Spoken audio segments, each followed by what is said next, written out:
ربنا آمنا بما أنزلت واتبعنا الرسول فاكتبنا مع الشاهدين. ومكروا ومكر الله والله خير الماكرين. إذ قال الله يا عيسى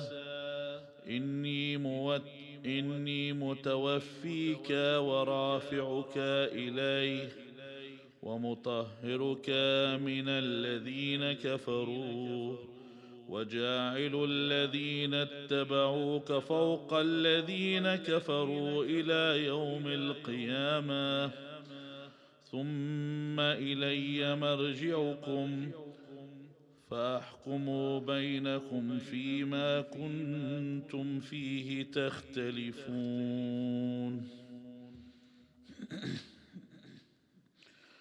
فأما الذين كفروا فأعذبهم عذابا شديدا في الدنيا والآخرة وما لهم من ناصرين.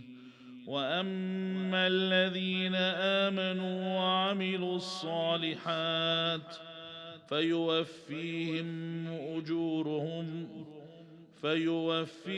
أجورهم والله لا يحب الظالمين. ذلك نتلوه عليك من الآيات والذكر الحكيم.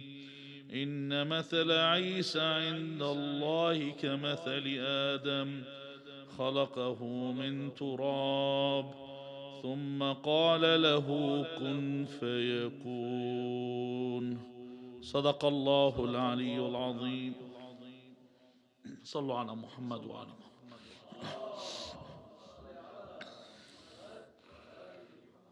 I apologize for the delay to begin, but that was only because the salah's moving up.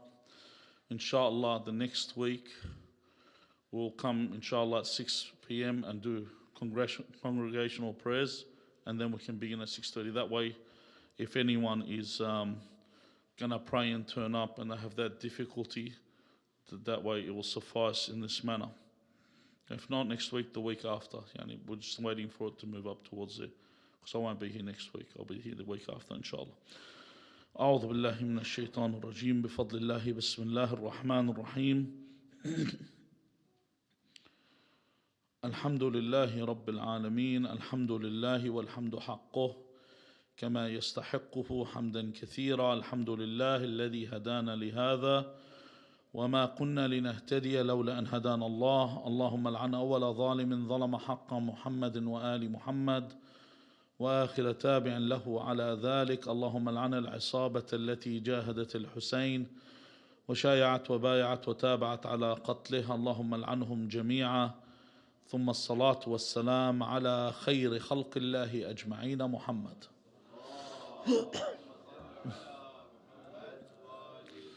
وعلى أهل بيته الطيبين الطاهرين واللعنة الدائمة على أعدائهم عليكم السلام أجمعين إلى قيام يوم الدين. قال الله العظيم في كتابه الكريم بسم الله الرحمن الرحيم. فلما بلغا معه السعي قال يا بني إني أرى في المنام أني أذبحك فانظر ماذا ترى. قال يا أبت افعل ما تؤمر ستجدني إن شاء الله من الصابرين. And when he reached with him in the age of exertion, he said, O my son, indeed I have seen in a dream I must sacrifice you. So see what you think. He said, O my father, do as you're commanded. You will find me, if Allah wills, of the steadfast. Hello, the Quran. Firstly, sallu ala Muhammad wa ali Muhammad.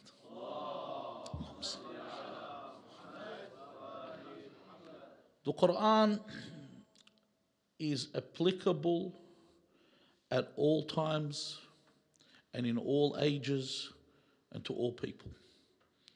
However, when it comes to the Quran, there is a way or a backstory in which the verse came or the verse appeared. There's a story behind the actual verse of the Quran.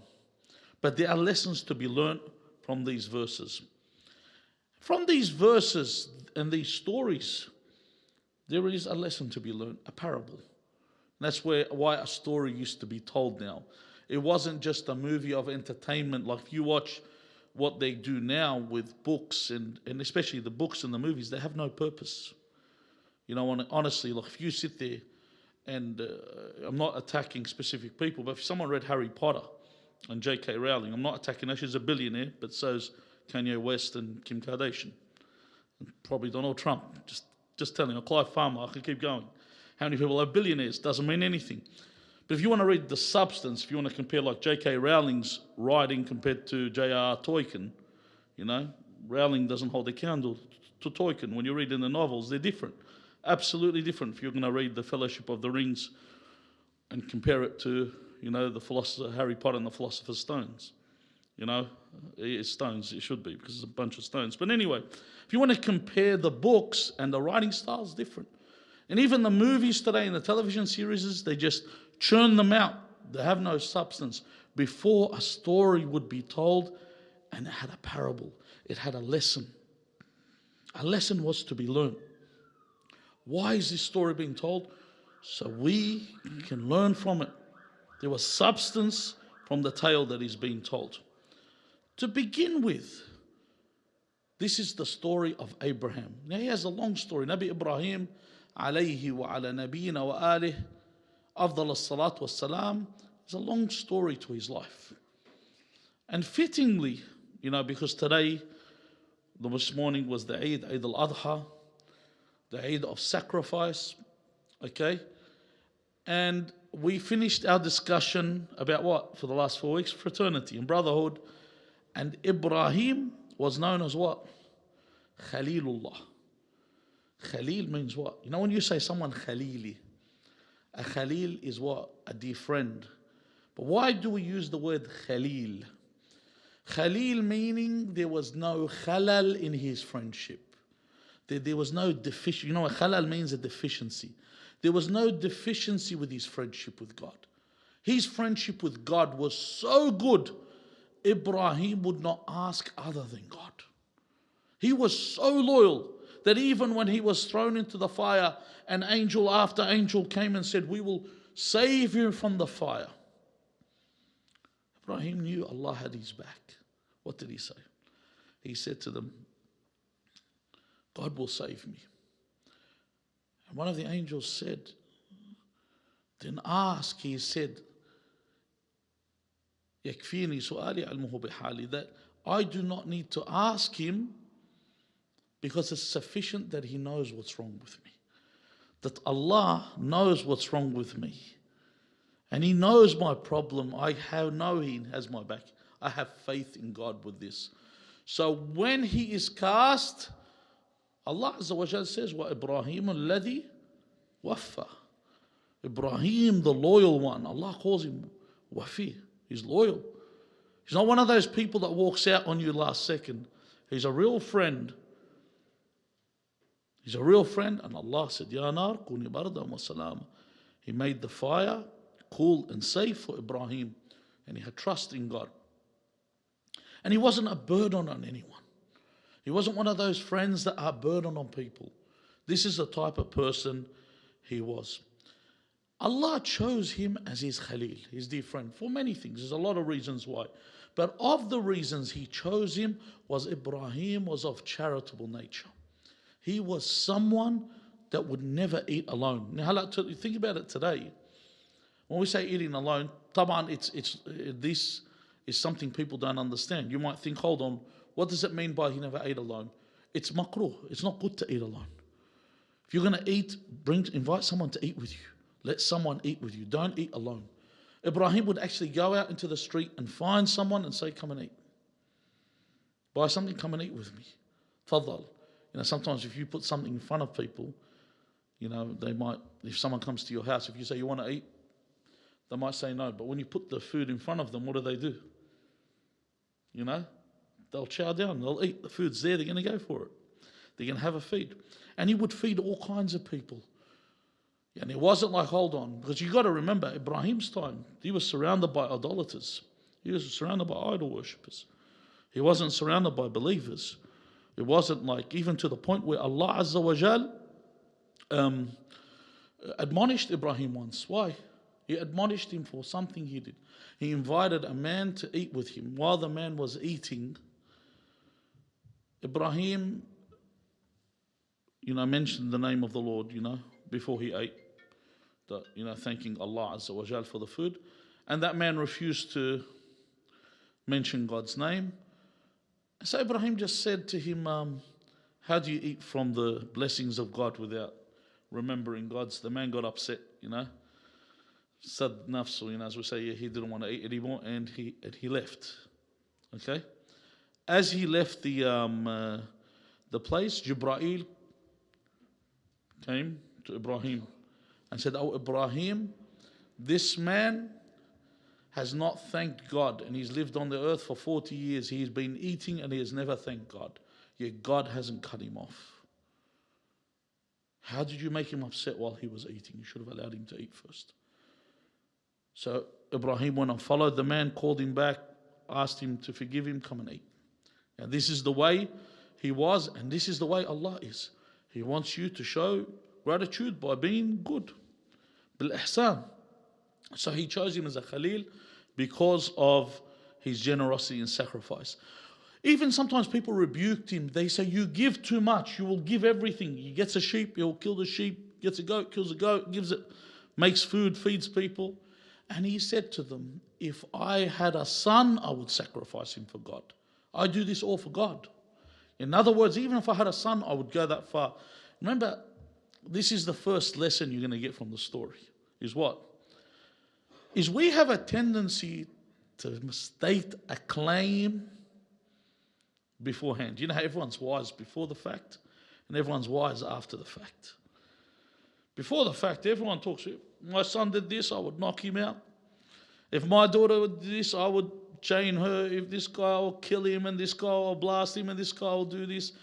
If my wife ever answered me back, I would do this. People talk. They talk too much. If my boss said this to me at my job, I will do this. And no one ever talks themselves down. And everyone thinks they're the size of Martin Tapal. They'll walk straight into a wall. That's how everyone is when they talk. No one actually looks in the mirror and sees what they see. So generally people like to make statements. We enjoy making statements of how good we are. Ibrahim made a statement where he said, even if I had a son, I would sacrifice this child. Now generally, when you make a statement about this, and you say this, at first you have confidence that you're going to do this. Like the Mike Tyson saying, everyone has a plan until they get punched in the mouth. Everyone has a plan. Everyone has something in their head until they get slapped in the face. And then everything changes. What am I doing? Where am I? The situation's real now. We're all very brave till the situation actually gets real. When I actually realize I'm no longer in control. Have you ever seen those people that play with wild animals, and then the animal actually goes back to its instinct, and you see the change of the face on the person? I know someone sent me one of those videos where this woman has a snake, and the snake just jumps out and jumps on her arm. At first you could see her, she's like, oh yeah. And then she realizes that she's burst an artery, blood's going everywhere. She said, all right, it's serious now. Her face changes.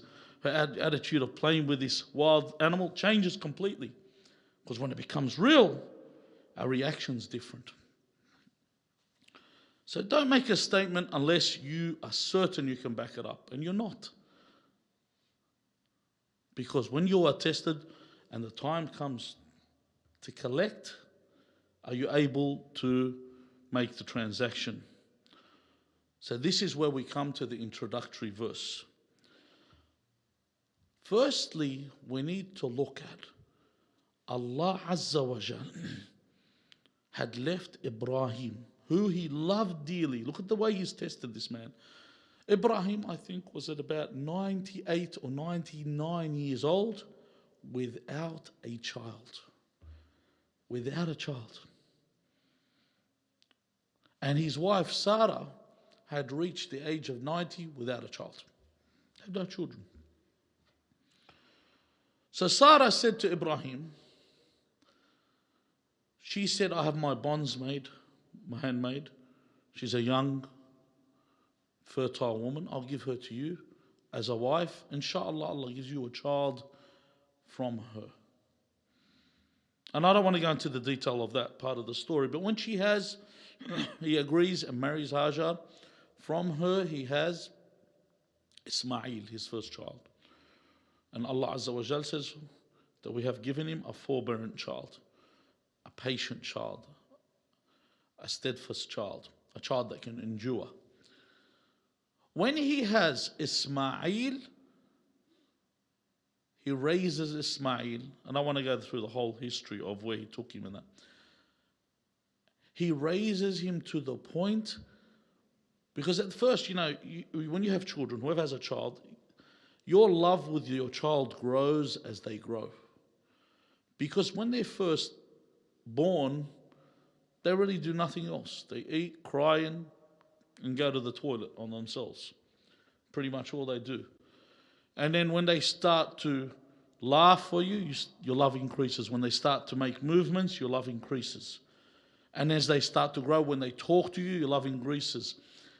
And as they get closer to you and they grow, especially a good child, a child that doesn't cause you a headache, a child that loves, and listen, the more righteous and obedient and warm they are towards you, the more you like them. And you admire this child so much. You always want the best for this child. So Allah says here, فَلَمَّا بَلَغَ مَعَهُ السَّعْيِ. فَلَمَّا بَلَغَ مَعَهُ السَّعْيِ. Because Ibrahim was an old man. He's an old man. He needed assistance. In fact, Ibrahim, this is just an off part, a bit of a segue. Ibrahim was the first one to have a grey hair. You know that. Before there was no such thing as a grey hair. The men in the old days, you wouldn't have grey hairs. The grey hairs came because of Ibrahim. He asked Allah for a sign of dignity. And he gave him a shaybi. That's a sign of dignity. When you have honor, that's why we say it's nur. A white hair on you is a nur on the day. It's a light on the day of judgment. Especially a white hair that you have gained through belief. So he was the first one to get grey hairs. So anyway, so Ibrahim is an old man, and Ismail is helping him the whole time, working with him. So now they're close. He's his support. He helps him. He's so close to him. Allah says, okay, now it's time to collect. But Allah Azza wa Jal reveals to Ibrahim, and a lot of the narrations you'll see, Jibreel talks to Ibrahim. But in this way, Allah calls to him in a different way. He comes to him through a message. The revelation comes through a dream. A dream. In the dream, Ibrahim sees himself killing his child. See, why would the dream come like this? Because he has mentioned it before. You sacrifice your child. Sometimes you see someone dream, you might say, Adghathu Ahlam, as you read in the Quran. Adghathu Ahlam means a medley of dreams. You know what a medley of dreams is?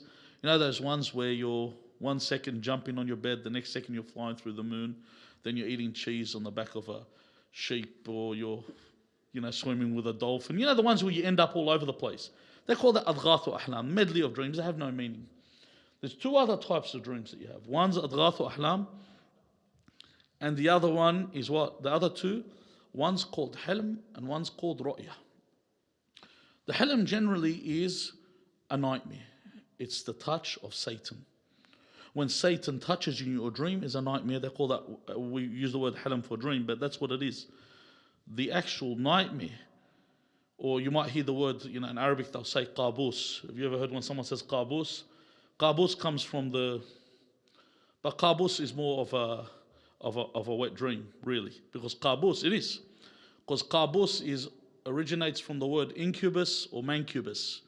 Incubus is when a man is visited by a female demon. That's the origin. I don't know if it's got an Islamic origin. I'm just giving you a backstory to it. A mancubus is a demon that visits a woman in her dream. Okay, this is a backstory. I don't know if it's got Islamic origin. I don't know if it's pagan origin. God knows. But that's the origin of the word qabus. It's meant to be some demon. God knows. I don't know. I just know the origin of the word. So there is a nightmare. That's the Helm. When I see something that is a touch of Satan, that's when, as they call him, the Lord of the Flies, comes to visit. The other thing's called ru'ya.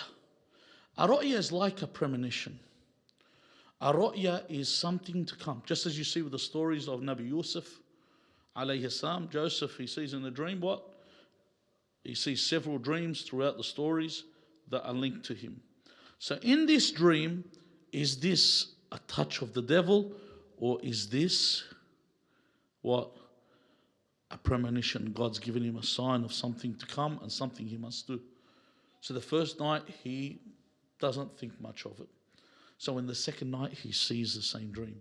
He's slaughtering his son.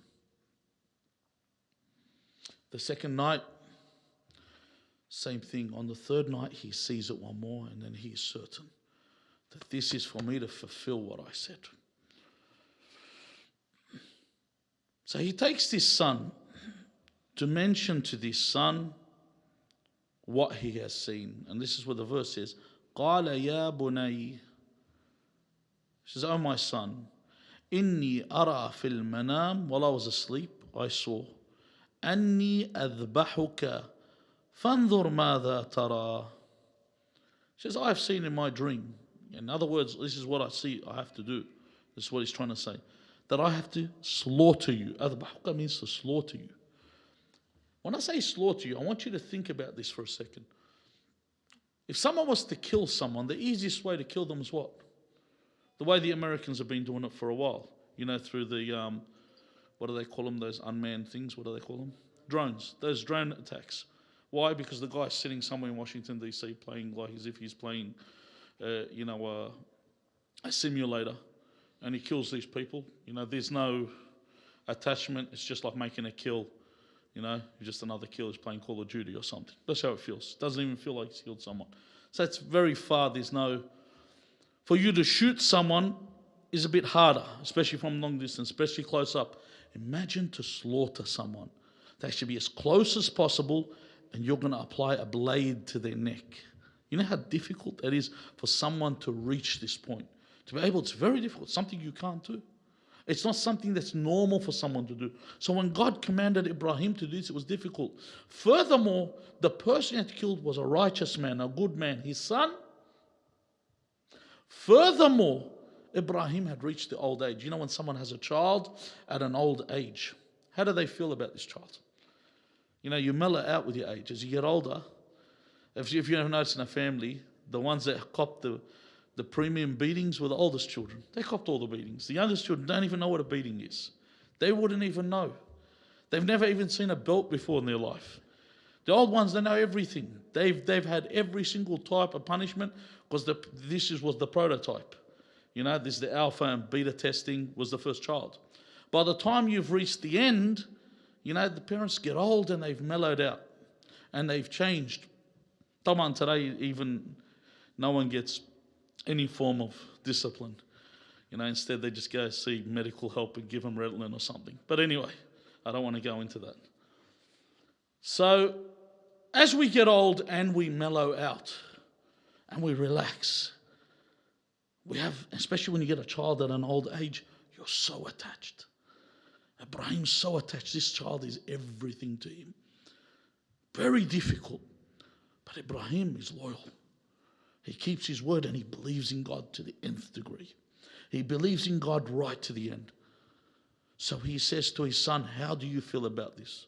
He says, فَانْظُرْ مَاذَا تَرَى. What is it? What do you think about this? But he hasn't just raised any kind of child. He's raised a good child. He spent his time with raising his child. He didn't grow up, and a lot of these people grab their kids, throw them to daycare, then into preschool, and their kids been raised by the system. They don't care. The kids been raised by the system. God knows what they're being fed in daycare. God knows what they're being fed in the system. When I say fed, I'm not talking only their physical feeding. Their soul is what is their soul being fed. What is going into the system and them being raised? that I don't want to look after my child. Some people need to put them in daycare or whatever, daycare. Some people need to put them into daycare. Some people need to put them into preschool. They got the reasons, but some women just throw them there so they can go have a cup of coffee with their friends. Some people just throw them there so they can, they just want to absolve themselves of the responsibility. You don't need to be a nuclear scientist to have a child. Everyone can have a child. Cats have children. They have litter, but they have offspring. Animals have offspring. Any human can have an offspring, As long as it's everything in the anatomy is working, it's going to happen. It's not rocket science. It's how you raise the child. It's being a parent. The noun is easy, but being a parent, the verb is what's difficult. Parenting. How do I parent my children? How do I raise my children? How do I nurture my children? How do I bring up my children? So Ibrahim raises this child to be an obedient child, a good child, a child that supports him, a child that when he believes in his father for who he is, when he says to him, if this is what you are commanded, he says, قَالَ يَا أَبَتِي, oh my father, not old man, oh my father, Ya Abati. Didn't say, hey, Frank, or whatever. There's people that talk to their parents by their first name. He says, my father, respect. Ya Abati, if'al ma tu'mar. Do as you have been commanded, satajiduni. Insha'Allah min as-sabirin. You will find, by the will of God, I'm of the patient. I'll be steadfast. I'll accept what's going to happen because this is what God wants. This is God's commandment and this is what I want to do. When you're going in this direction, it's not a smooth walk. Firstly, everything in your being is against this. It's not something that's going to be easy. So what happens? The shaitan won't let you go here. The shaitan's going to come up and say, hold on, you can't be doing this. So shaitan doesn't use,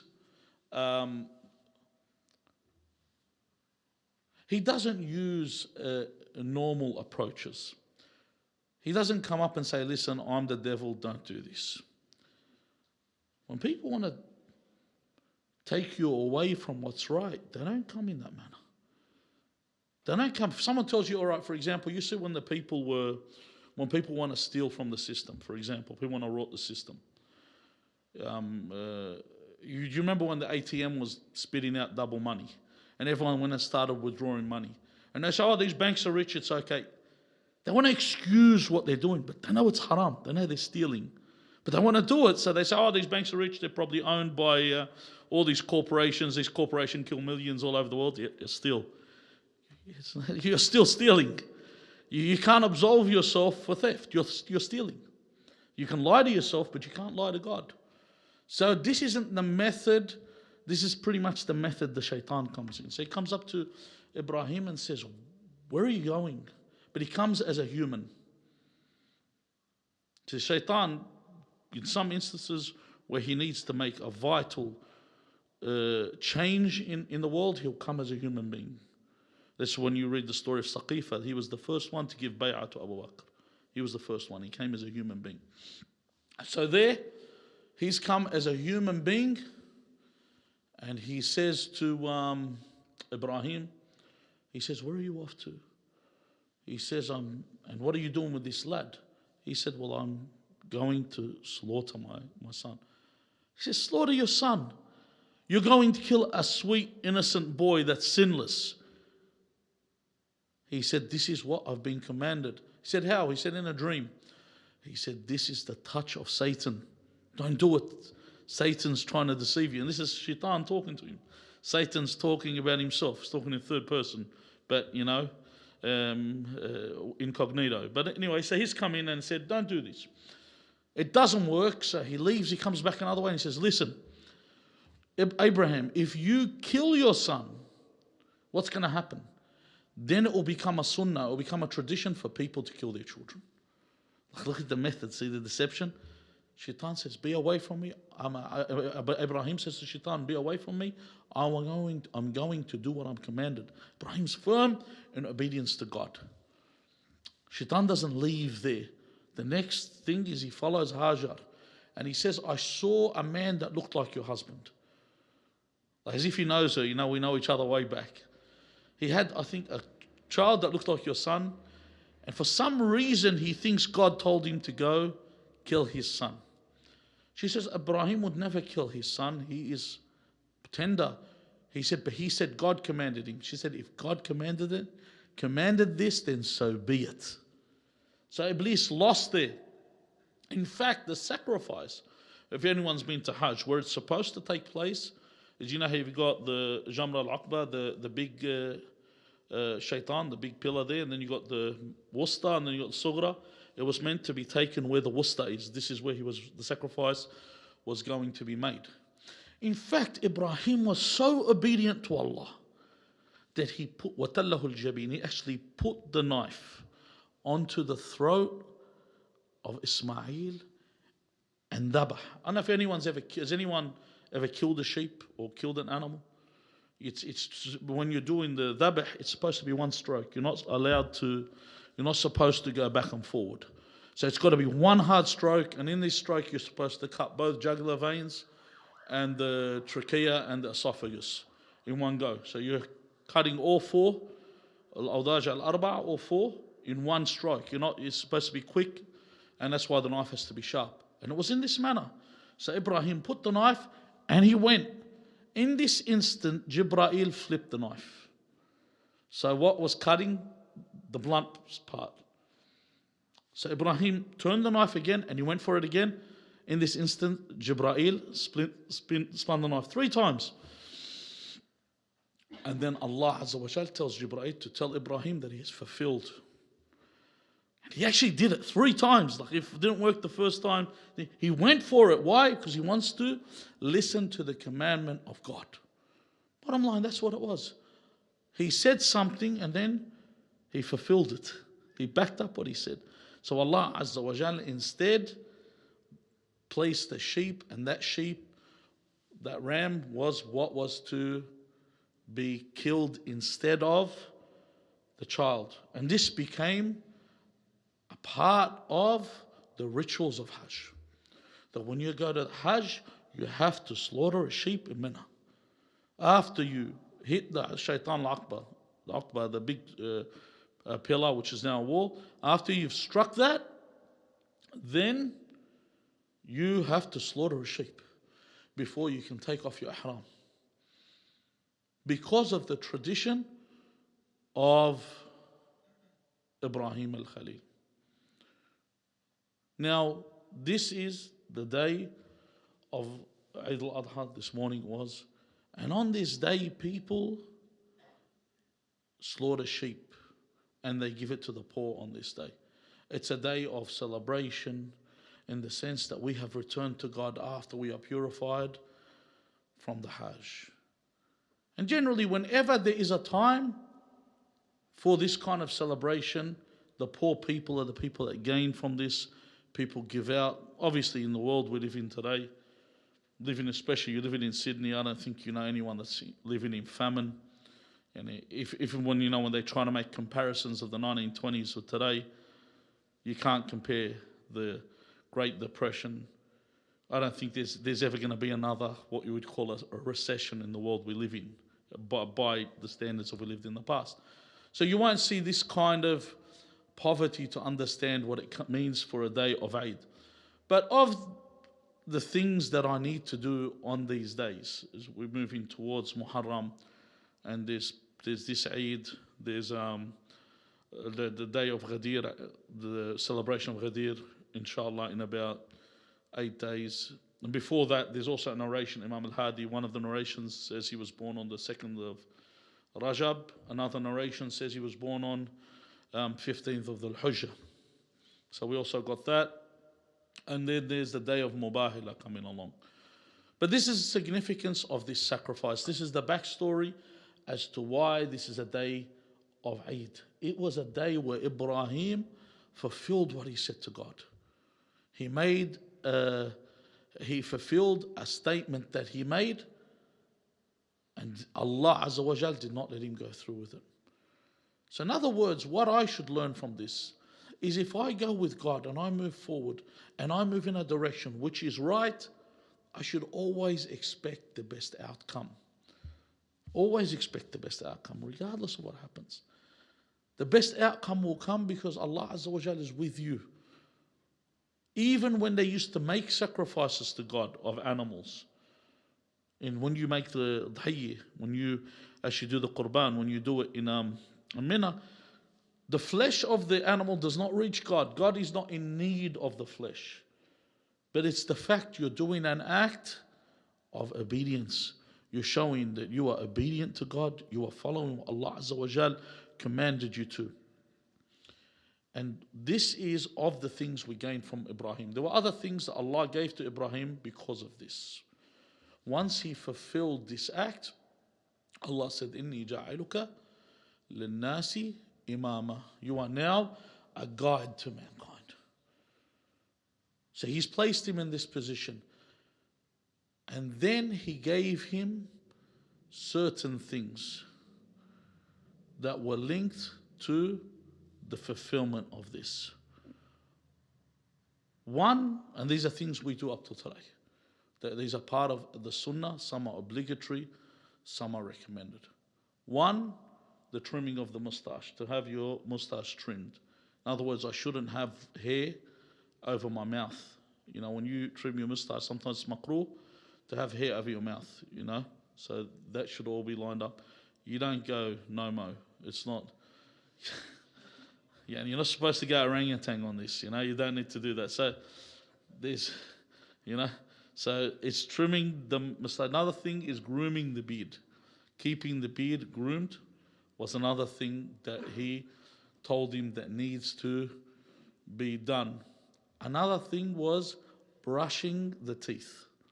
See, before that, people didn't brush their teeth. And in Islam, yeah, what are you talking about? Even today, it's one of the funniest things that the Americans used to always make fun of the British, you know, is that the British didn't brush their teeth. They were known for very bad oral hygiene. It was actually a joke that used to be spoken about them by the Americans. But if you take a look at the, I don't want to generalize, but that's the statement that they used to make. In Islam, the Prophet ﷺ says to use the miswak, to brush your teeth. He said, if it wasn't a burden on my nation, I would make it obligatory upon them before every prayer. That's how important it is for the oral hygiene. So one of them was the brushing of the teeth. The other one was to pick the teeth. Could you believe that? There's two of them. It's only brushing. So this is before dental floss. You were supposed to clean between your teeth, picking your teeth where they used to use toothpicks of some type. So both of those. So they're the four things that were above the neck. The other four were below that he made. Of them are obligatory, of them were not. The things below the neck, one of them was trimming the nails. That became also, all these things so far I've said are recommended. I've just got to remember them. I'm probably thrown off. The other one was the circumcision, obviously. You know, for the males to get circumcised. They have actually a tradition where they say Ibrahim circumcised himself. Even in the Bible it mentions he did. But we don't. We have a lot of narrations that say the prophets are either born circumcised, as in the case of Nabi Isa. That's why I call him, one of the reasons called Masih, because he was circumcised on birth. He didn't have a foreskin. Another thing that it says is the circumcision, the foreskin of the Prophet used to fall off when the stub of the umbilical cord fell off. So on the 7th day, around that time, the foreskin would actually fall off of a Prophet. So, but that became a tradition for you to circumcise, you know. I feel sorry for the people that had to do it at an older age. The ones that got it out of the way when they were young, you did a good job. So anyway, the other one was the washing. Yeah, I've got the last two now. One of them was the washing of the urine. Before the urine, there was no najasi and tahara per se. The najasi of the urine was at that point that you have to cleanse when you urinate. And the final thing was the ritual purity of janaba. For you to do ghusl janaba was done at this point. Because the laws were born in at this point. Once he had fulfilled this, God gave him these set of laws to begin with. That was the base. Because pretty much, you need to remember the actual laws that came in full, in a full set came at the time of Musa. Musa was the first one to be, Nabi Musa was the first one to bring laws. Before it was just believing God, and that's it. So in all these cases, they became the tradition of Ibrahim, the way of Ibrahim. We ask Allah Azza wa Jal to make us of those that remain steadfast and firm on the path of Ibrahim, and we follow the tradition of Ibrahim, and that we are Muslims on the path of Ibrahim, as he is the one that named us Al-Muslimin. We ask Allah Azza wa Jal to make us safe from this pandemic, to keep us aloof from this, to remove it from the world with all the other vices, to make the people reflect and turn back to God at this time when they really need God, because a lot of people have turned away from God and become godless. And inshallah this serves as a reminder and keeps people safe. We ask Allah Azza wa Jal to hasten the reappearance of our master Al-Hujjat ibn al-Hasan al-Mahdi. Bismillah ar-Rahman ar-Rahim. Allahumma salli ala Muhammadin wa ali Muhammad. اللهم قل لوليك الحجة ابن الحسن صلواتك عليه وعلى آبائه في هذه الساعة وفي كل ساعة وليا وحافظا وقائدا وناصرا ودليلا وعينا حتى تسكنه أرضك طوعا وتمتعه فيها طويلا برحمتك يا أرحم الراحمين. وإلى أرواح المؤمنين والمؤمنات وإلى أرواح موتانا وموتاكم رحم الله من قرأ سورة المباركة الفاتحة مع الصلوات.